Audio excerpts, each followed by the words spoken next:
अब हम विनम्र आग्रह करते हैं माननीय प्रधानमंत्री जी से कि कृपया नेताजी सुभाष चंद्र बोस के होलोग्राम स्टैच्यू का अनावरण करें रिमोट का बटन दबाकर।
बहुत बहुत धन्यवाद माननीय आपका।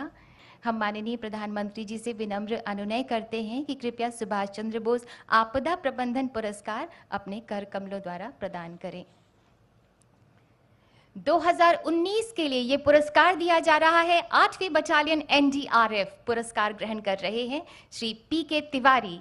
8वीं बटालियन एनडीआरएफ ने 2009 से 2018 तक 310 से ज्यादा आपदा बचाव अभियान के जरिए 14,465 मानव जीवन की रक्षा की, 10 लाख लोगों को कैपेसिटी बिल्डिंग अवेयरनेस तथा ट्रेनिंग प्रोग्राम से जोड़ा।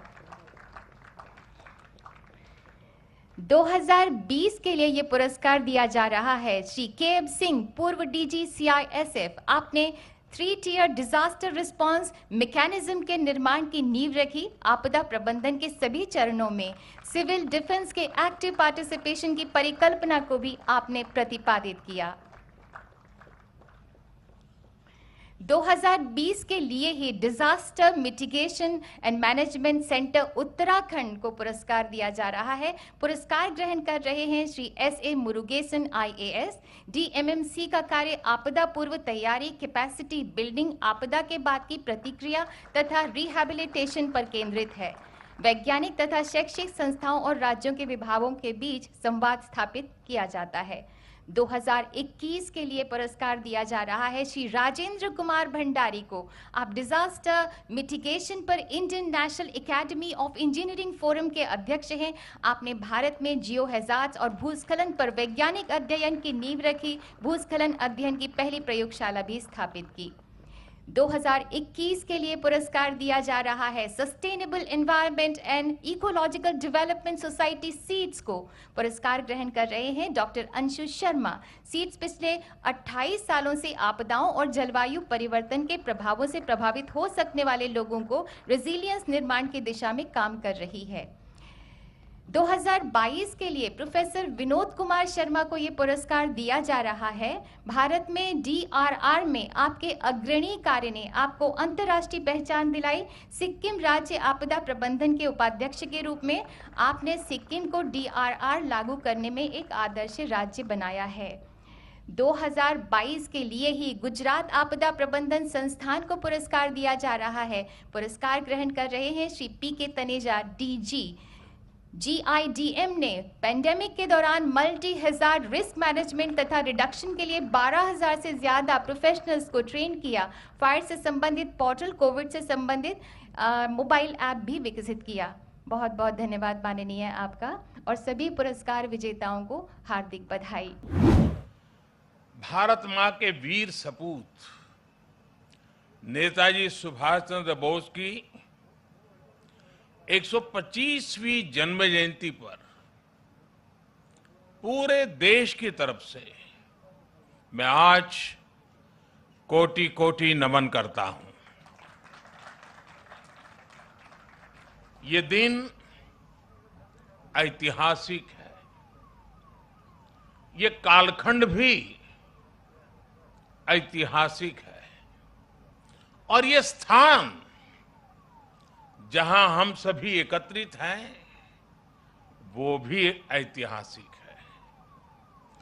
भारत के लोकतंत्र की प्रतीक हमारी संसद पास में है। हमारी क्रियाशीलता और लोकनिष्ठा के प्रतीक अनेक भवन भी हमारे साथ पास में नजर आ रहे हैं। हमारे वीर शहीदों को समर्पित नेशनल वॉर मेमोरियल भी पास है।